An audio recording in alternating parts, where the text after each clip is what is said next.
What if you learned that impatience can be your greatest enemy, but also your greatest ally? Today we're going to tell you the story of one impatient weirdo who changed his life without waiting for the perfect moment.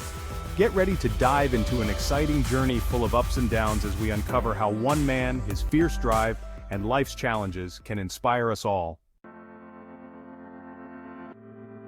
Nina has worked as a kindergarten teacher for 20 years. After graduating from Teacher Training University, she didn't go looking for some particularly bread-and-butter position like the rest of her classmates. She just went and got a job at the kindergarten in the yard. She always liked her work. Nina adored children and she was happy to mess around with her charges. At the age of 25, Nina married. Dmitri was a simple worker at the factory, of those about whom they say that hands are golden. Only Dima lacked patience, according to colleagues. Always started to think of something, instead of working quietly. The bosses looked at this fuss indulgently. After all, he was the best turner in the whole plant. Dmitri brought his salary home faithfully, sparing no expense on gifts for his wife. But at some point Nina felt that something had changed in their relationship.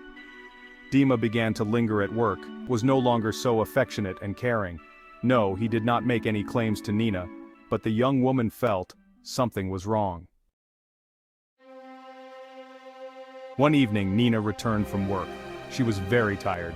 There was a commission in the kindergarten and the inspectors looked into every corner. They found, of course, shortcomings, which all listed in their report. Nina was reprimanded by the disgruntled principal and returned home upset. Dima's gloomy face did not add to her positivity either. "What happened?" she asked her husband. "Nothing." Her husband habitually tried to brush her off, but this time Nina was not going to be satisfied with his excuse. After a while, Dima reluctantly said, "You and I have been married for 15 years and still no children. All my relatives have already pissed me off saying, get divorced and find a new wife. At work, men are pushing me. Without children, it's not a family. I'm tired. I want a son, or a daughter.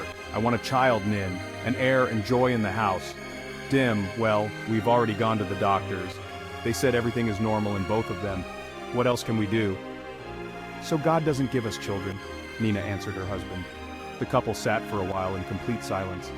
"Maybe we should adopt a child then?" Nina suggested.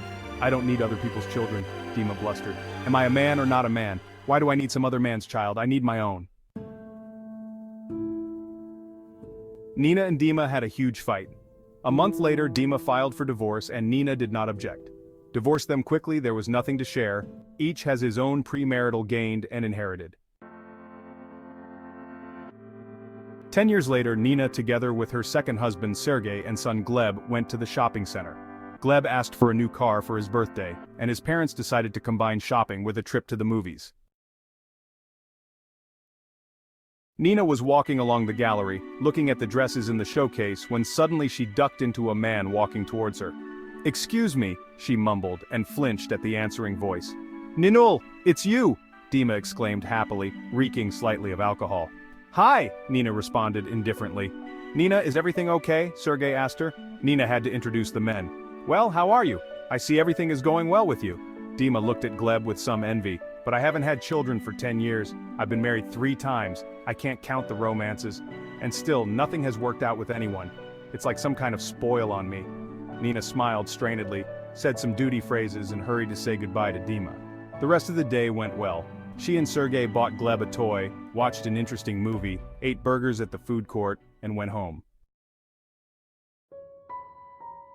In the evening, when Sergei put Gleb to bed, he called Nina in for a frank conversation.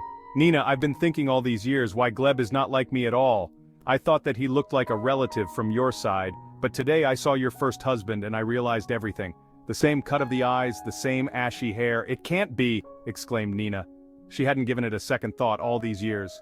"Well, I don't know if it can or not. But I will do a DNA test. I must know the truth," Sergei answered her. The spouses spent the night in different rooms. When they received the result of the DNA test a few days later, Nina turned pale. "How can this be?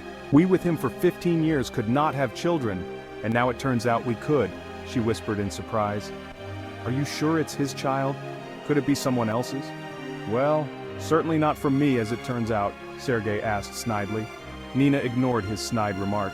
She knew that at that time she had no other men, and if it wasn't Sergei's child, then it was definitely Dima's son. She really did not want her family with Sergei to collapse, but he flatly refused to live together, and Dima Nina did not want to tell this surprising news. But how to leave a child without a father, without a real father, which he does not even know yet? But how will the child take such news? However, Sergei did not give her a choice. He filed for divorce, waiving in court the results of the DNA test. Nina was in doubt for a long time whether to inform Dmitri. She was persuaded to do it by a friend who reminded her, "You were in love with Dima without memory. Maybe it's fate giving you a second chance?" Nina plucked up courage, found Dima's home phone number in an old notebook and called him. The conversation was long and complicated. Dmitri could not believe it. "It can't be, it's a miracle of some kind." He had to do another DNA test, dispelling all doubts. Dmitri tried to return to Nina, apologizing on his knees. "Nina, forgive me, I almost didn't wait for happiness, impatient weirdo. I'll never forgive myself."